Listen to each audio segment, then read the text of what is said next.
I won $8 million overnight. The first thing I did was rush to the hospital to pay for my son's surgery and treatment. That was when my phone rang. Ian, a coworker from the company, called. Something urgent came up. You need to get back here right this instant. My wife, Mara, took the bank card from my hand and said with a gentle and understanding voice, you can give me the PIN. I'll take care of our son's hospital bills. Go. Work is important. Don't worry about us. In my previous life, I didn't hesitate one bit. I trusted her completely and hurried back to the office. My son never made it into surgery. Instead, the police came for me. It turned out that Mara and Ian had conspired together to frame me, pinning the crime of embezzling company funds on me, the very money Ian had stolen.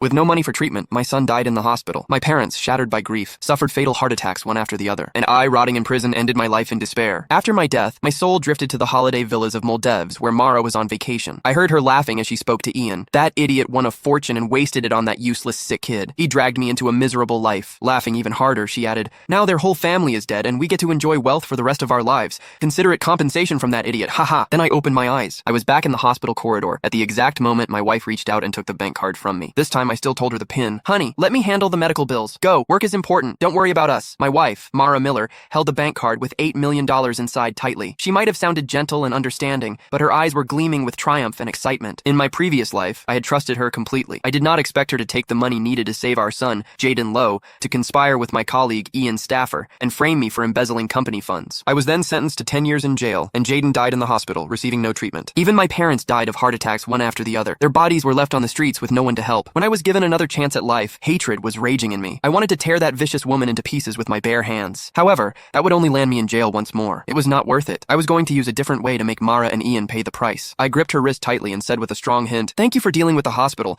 This is the money needed to save Jaden. Don't wire it to the wrong account. After all, in the previous life, Mara did not wire the money to the hospital's bank account, but instead to Ian's other account. Mara's eyes had a pang of uneasiness in them. She said shiftily, don't worry, I won't be that careless. I replied with a smile. All right then. I turned around and my smile instantly vanished. Exiting the hospital, I sneered and called the police. Hi, I would like to report a financial crime. 2 minutes ago, I was scammed out of $8 million.